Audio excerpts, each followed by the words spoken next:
The mountain roads of Colorado twisted through the darkness like black ribbons, their edges softened by a creeping mist that danced under the scattered streetlights.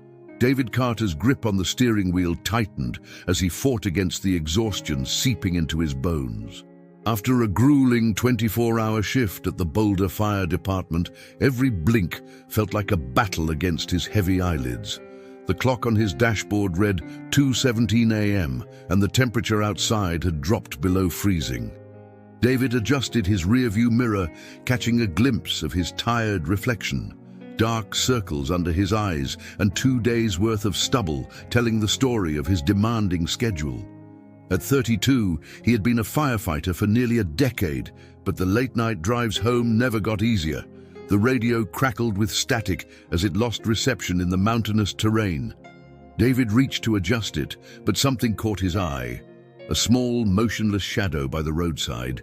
His first instinct was to keep driving. Wild animals were common in these parts, and he'd learned to give them their space. But something about this particular silhouette made him slow down, his firefighter's intuition kicking in like a sixth sense.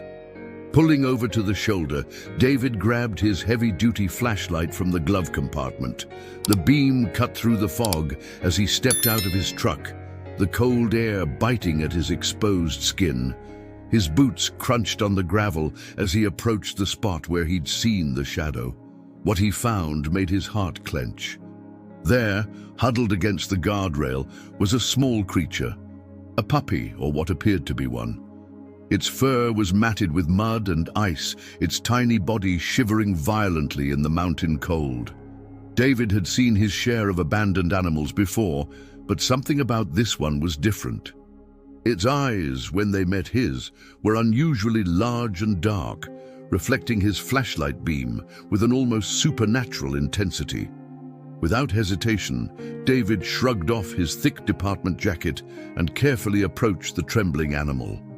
"Hey there, little one," he whispered, keeping his voice soft and steady. "It's okay. I'm not going to hurt you." The creature didn't run or show any signs of aggression. Instead, it seemed to study David with an unnervingly intelligent gaze. As he wrapped the jacket around the small body, David could feel how dangerously cold it was. The pup didn't resist, instead pressing closer to the warmth of the fabric, too exhausted to protest. Up close, David noticed unusual features about the animal. Its paws seemed slightly larger than normal for a puppy, and its face had a wild quality that he couldn't quite place. Back in his truck with the heater running full blast, David cradled the bundle in his passenger seat. His small apartment wasn't exactly set up for a pet, but he couldn't leave this creature to face the wilderness alone. As he drove, he noticed the pup watching him intently, its eyes never leaving his face. There was something almost unnerving about its focused attention, so different from the playful or fearful behavior he'd expect from a regular puppy. Arriving home, David's exhaustion gave way to concern for his new charge. He lived in a modest ground-floor apartment on the outskirts of Boulder, where the city gave way to wilderness. It wasn't much, but it was enough for a bachelor firefighter who spent more time at the station than at home. After carefully drying the small animal with towels, David created a makeshift bed near the heating vent using old blankets. He offered some water and leftover chicken from his dinner, watching as the creature approached both with careful, calculated movements that seemed oddly precise for a puppy. Throughout the night, David was awakened by strange sounds, not the whimpers or cries he'd expect from a young dog, but rather sharp, distinctive vocalizations unlike anything he'd heard before. Each time he checked, he found the pup in a different spot, always alert, always watching. As dawn approached and exhaustion finally overtook him, David drifted off to sleep on his couch, one hand hanging down where he could feel the rough fur of his rescued companion. His last conscious thought was about taking the animal to a vet as soon as possible. There was something unusual about this creature, something he couldn't quite put his finger on. Little did he know, this random act of kindness on a cold mountain road was about to change his life in ways he never could have imagined. If this story interested you, don't forget to subscribe to our channel and give it a like. Tell us which city you're watching from. Let's continue. The morning sun filtered through David's blinds, casting long shadows across his living room floor. He had managed only a few hours of fitful sleep, interrupted by the strange sounds his new companion made throughout the night. As he sat up on the couch, he noticed the puppy perched on his windowsill, a feat that should have been impossible given its size and the height of the ledge. "Well, you're full of surprises, aren't you?" David muttered, reaching for his phone to call the local veterinary clinic. Dr. Sarah Mitchell's office was the most reputable in Boulder, known for handling both domestic and wild animals. As he dialed, he watched the creature gracefully leap down, landing with uncanny precision. The puppy, which David had started calling Cooper after the steep Cooper's Rock where he'd found him, moved through the apartment with an almost calculated awareness. Instead of the clumsy bouncing typical of young dogs, Cooper glided silently, his paws never disturbing even the lightest objects in his path. Dr. Mitchell's clinic was already bustling when David arrived an hour later.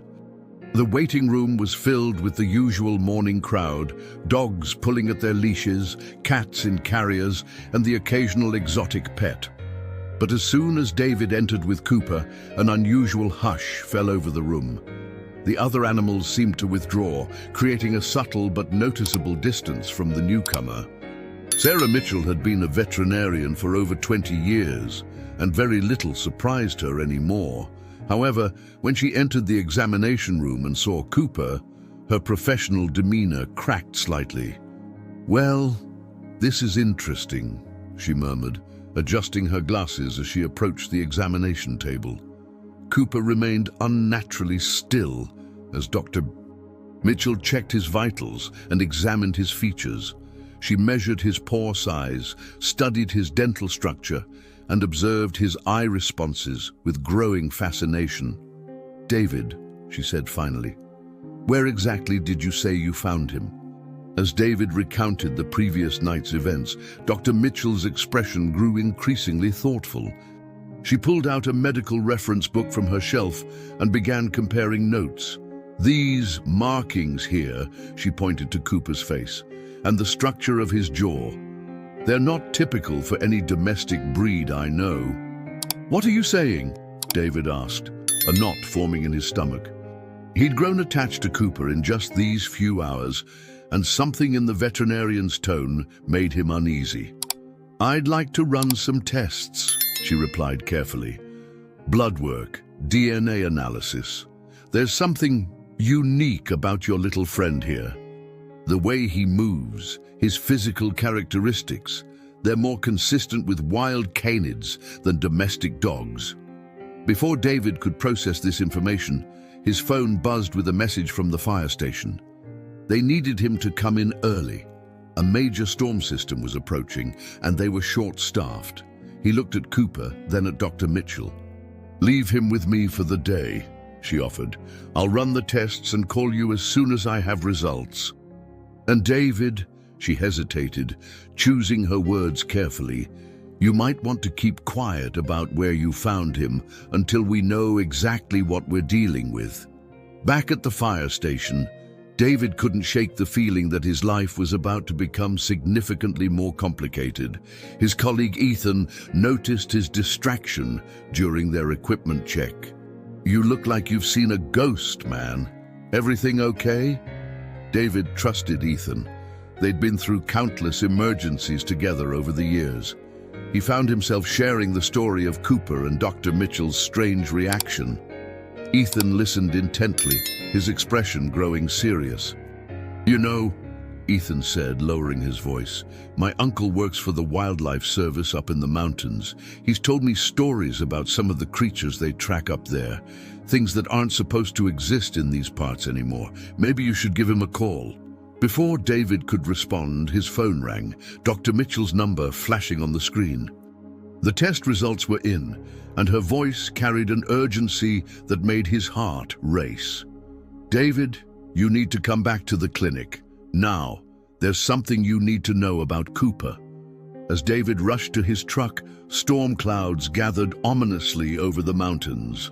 Whatever Cooper was, he had a feeling his life was about to change forever. The question was, would he be ready for what Dr. Mitchell was about to tell him? The windshield wipers fought against the increasing rain as David pulled into the veterinary clinic's parking lot. His mind raced with possibilities about what Dr. Mitchell had discovered. The urgency in her voice during their brief phone conversation had left him unsettled. Inside the clinic, the usual afternoon bustle had died down, and the waiting room was eerily empty. Dr. Mitchell met him at the reception desk, her typically composed demeanor showing signs of excitement and concern. "Come with me," she said, leading him to her private office rather than an examination room. Cooper was there, curled up in a corner, but immediately rose and moved to David's side with that same unnaturally fluid grace. Dr. Mitchell closed the door and pulled up several images on her computer screen: DNA sequencing charts, skeletal diagrams, and geographical distribution maps. "David," she began, choosing her words carefully, "what I'm about to tell you is going to sound incredible, but I need you to listen carefully." She pulled up a comparison chart showing 2 DNA sequences side by side. "This is Cooper's DNA compared to that of a domestic dog. The differences are significant." David leaned forward, trying to make sense of the scientific data before him. "What exactly are you saying?" "Cooper isn't a dog, David. He's a red wolf, one of the rarest canid species in North America. They were once common in these mountains, but now..." She paused, pulling up another document. "According to official records, there haven't been any confirmed sightings in Colorado for decades." The revelation hit David like a physical blow. He looked down at Cooper, who stared back with those intelligent eyes that had captivated him from the start. Suddenly, all the unusual behaviors made perfect sense. The graceful movements, the strange vocalizations, the calculating intelligence in his eyes. "But there's more," Dr. Mitchell continued, her voice dropping lower. "Keeping a red wolf as a pet is illegal. They're protected under federal law. If the authorities find out about him..." She didn't need to finish the sentence. The implications were clear. "What are my options?" David asked, his hand instinctively moving to rest on Cooper's head. The young wolf leaned into his touch, a gesture that made his chest tighten. "Officially, I should report this to the Wildlife Service immediately. They would take him to a sanctuary or attempt to reintegrate him into a wild population."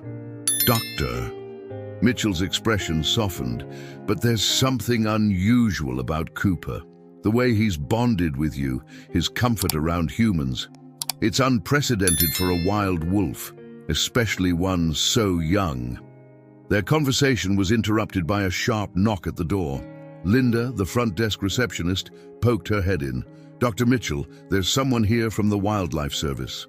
They say they received a report about a possible wild animal being kept as a pet in the area." David's heart jumped into his throat. Dr. Mitchell quickly closed the files on her computer and gestured for David to stay calm.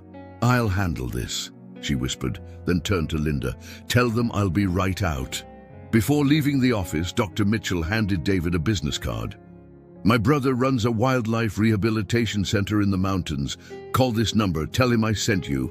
He might be able to help." She glanced at Cooper one last time. "Whatever you decide to do, you need to do it quickly. Once the authorities get involved, your options will become very limited." Through the office window, David could see a uniformed officer in the waiting room. He heard Dr. Mitchell's voice, professional and steady, greeting the official. His mind raced with possibilities. The rehabilitation center might be his best option, but something told him there was more to Cooper's story than even Dr. Mitchell realized. As if reading his thoughts, Cooper pressed against his leg, those extraordinary eyes fixed on his face. In that moment, David made a decision. He couldn't simply hand Cooper over to become another statistic in a wildlife report. There had to be another way.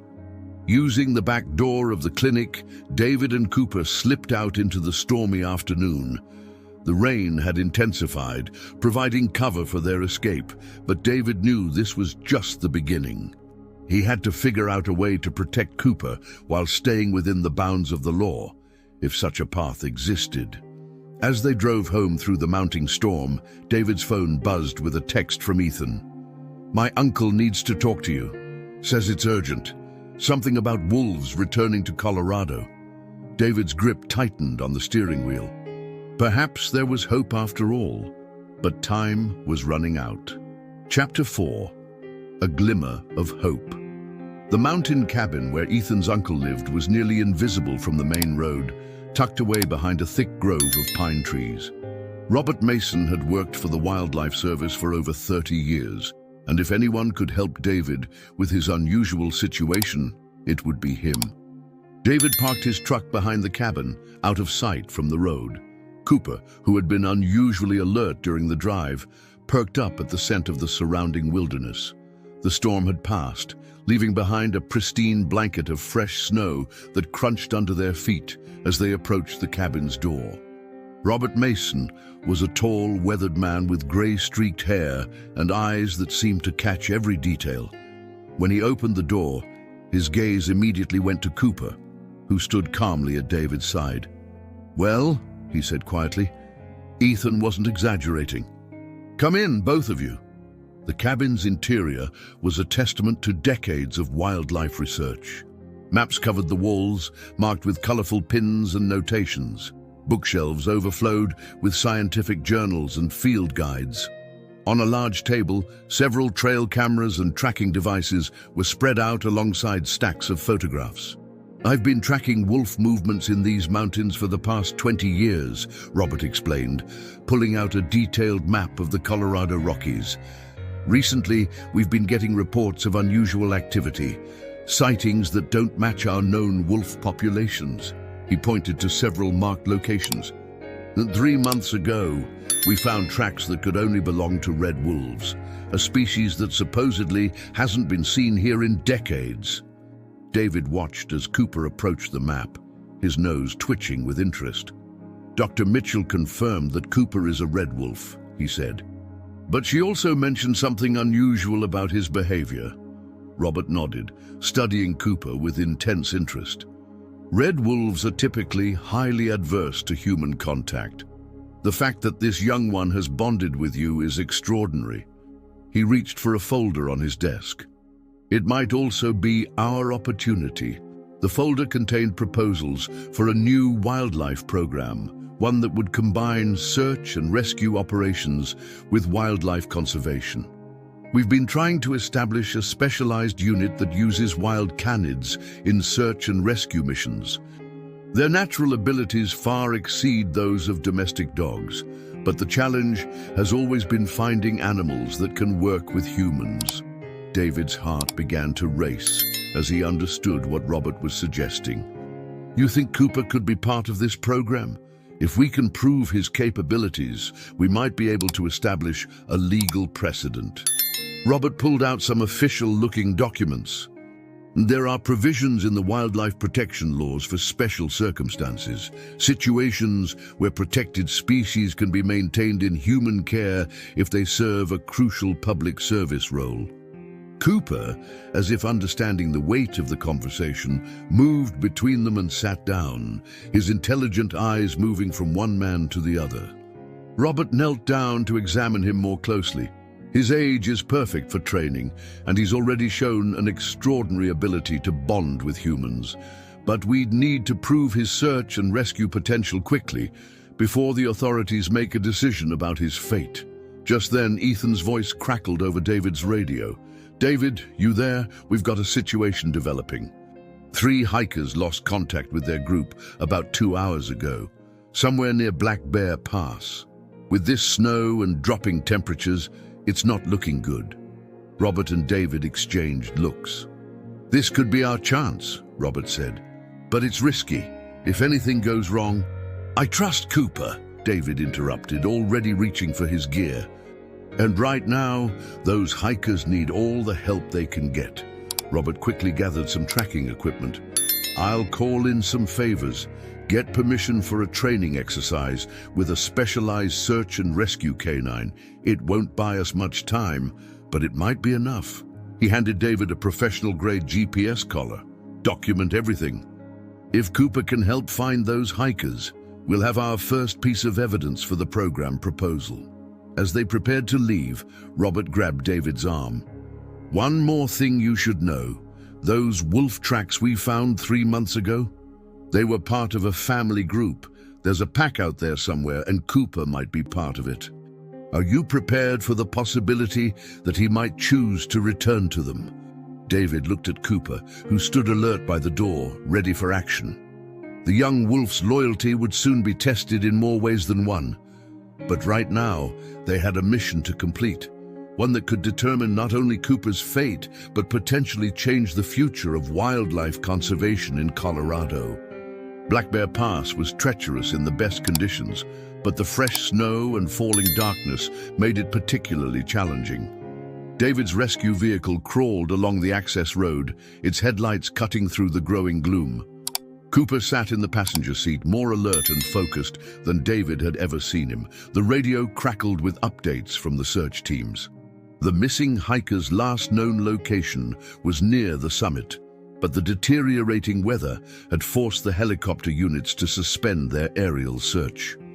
Ground teams were spread thin, trying to cover too much territory with too few resources. Robert's voice came through on a private channel. Remember, you're authorized to be there as part of a special K9 unit training exercise. I've cleared it with local search and rescue command. Just find those hikers before anyone starts asking too many questions about your dog. David parked at the designated staging area where Ethan was coordinating the ground search. His friend's eyebrows rose at the sight of Cooper wearing the professional GPS collar. You sure about this? He asked quietly, glancing at the other rescue workers nearby. We don't have much choice, David replied, checking Cooper's collar one last time. They need our help, and Cooper might be their best chance. He pulled out a map where Ethan had marked the hikers' last known coordinates. The area was vast, with numerous cliff faces and ravines where someone could be trapped. Cooper's behavior changed the moment they started up the trail. His movements became more purposeful, his nose working the air currents with practiced efficiency. David had worked with trained search dogs before, but Cooper's technique was different, more refined, more instinctive. He moved like he was born to do this work, which David realized he probably was. An hour into the search, Cooper suddenly froze. His ears swiveled forward, catching something beyond human hearing range. Without warning, he darted off the main trail, moving with incredible speed through the deep snow. David followed as best he could, grateful for the GPS collar that would help him track Cooper if they got separated. The trail led them to a steep ravine where the fresh snow had created a dangerous overhang. Cooper stood at the edge, looking down intently. David carefully approached, shining his high-powered flashlight into the darkness below. There, huddled under a rocky outcropping, were the 3 missing hikers. I've found them, David radioed to base camp, quickly relaying their coordinates. The hikers were alive but showing signs of hypothermia. They needed immediate evacuation, but the terrain made it impossible for vehicles to reach them directly.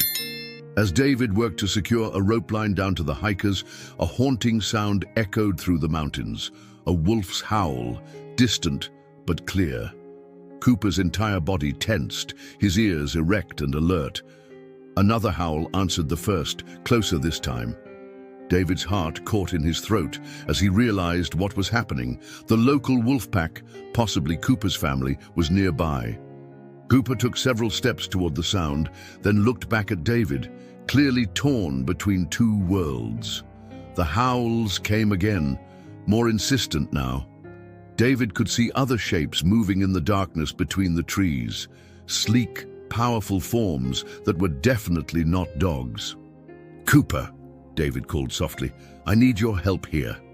He was setting up a rescue pulley system, but the angle was awkward, and he needed someone agile enough to carry a guideline down to the hikers. A trained search dog would be ideal for this task, but Cooper was so much more than that. The young wolf stood frozen between his wild family's calls and David's request for help. His muscles trembled with the effort of his internal struggle. In that moment, David realized he had to let Cooper make his own choice. It wasn't fair to force him to stay if his heart pulled him toward his true nature. "It's okay," David whispered, his voice thick with emotion. "You can go if you need to." "I understand." He turned back to his rescue work, trying to figure out an alternative plan to reach the hikers. The howls grew closer, more demanding. Through the swirling snow, David could now clearly see several adult wolves at the tree line, their eyes reflecting his flashlight beam. They were waiting for Cooper, calling him home to where he truly belonged. Cooper took another step toward the wild pack, then suddenly stopped. What happened next would change everything, not just for Cooper and David, but for the entire future of wildlife conservation in Colorado. The young wolf's decision would either prove that two worlds could work together or confirm that some boundaries were never meant to be crossed. Time seemed to freeze on the mountainside as Cooper stood between two worlds, the wild pack calling from the forest and the stranded hikers needing help in the ravine. The adult wolves' eyes gleamed in the darkness, their presence both magnificent and intimidating. For a moment, even the wind held its breath, waiting for Cooper's decision. Then, in a move that would later be described as extraordinary in Robert's official report, Cooper turned away from the wild pack and bounded back to David's side. But he didn't stop there. With purposeful steps, he approached the rescue rope David had been struggling with, grabbed the guideline in his mouth, and looked expectantly at his human partner. David's heart swelled with emotion as he understood. Cooper wasn't just choosing him, he was choosing a greater purpose. Working quickly, David secured the light rescue line to Cooper's GPS collar. The young wolf carefully picked his way down the steep ravine, creating a path that the rescue team could follow with the heavier equipment. The wild wolves watched from the tree line, but they didn't leave. Instead, something remarkable happened. As Cooper worked with the rescue team, the pack seemed to understand. One of the older wolves, perhaps Cooper's mother, sat down in the snow, watching the operation with what appeared to be curiosity rather than hostility. Within an hour, all three hikers were safely evacuated from the ravine. They were cold and shaken, but would recover fully thanks to the quick rescue. As the medical team treated them at the base camp, one of the hikers asked about the amazing rescue dog that had helped save them. Robert Mason, who had arrived at the scene, stepped forward. "What you witnessed tonight," he said, pulling out his camera to document the scene, "was more than just a rescue. It was proof that we've been wrong about the boundaries between wild and domestic animals." The next few weeks passed in a whirlwind of activity.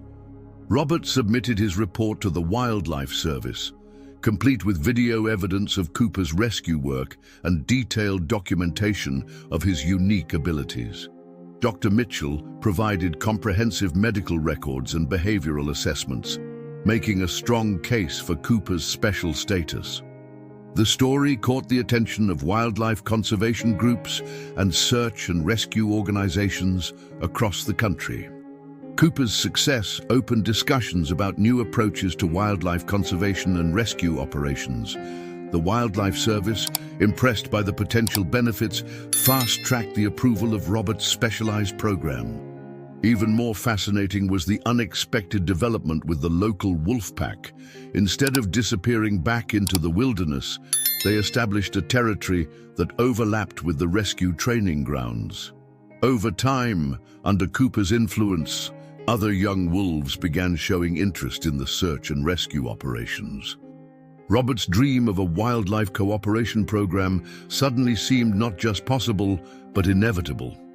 David received official certification as a wildlife rescue specialist, with Cooper registered as his legal partner under a groundbreaking new classification, Conservation Service Wolf.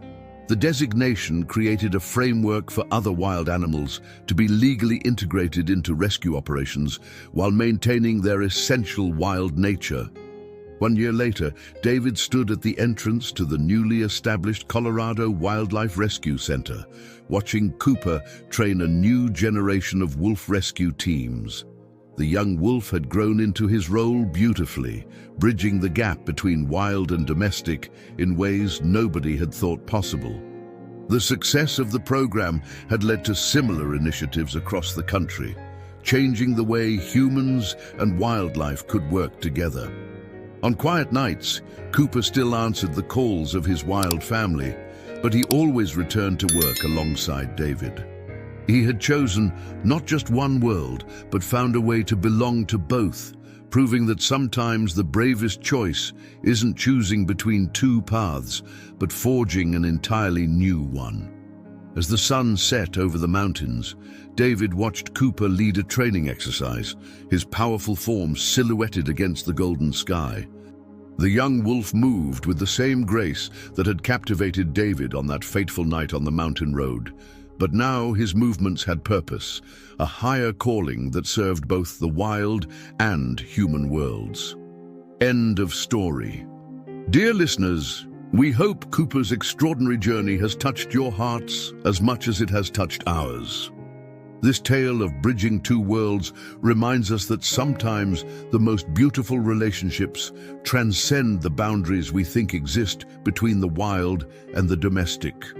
For more inspiring stories about remarkable animals and the humans who champion them, subscribe to our channel and click the like button below. We've created a special playlist featuring similar heartwarming tales of wildlife conservation and rescue heroes. You'll find it linked to your left. Don't forget to share your thoughts in the comments section and tell us about any amazing animal encounters you've experienced. Every day, we bring you unique stories that celebrate the extraordinary connections between humans and animals. Stay tuned for our next adventure.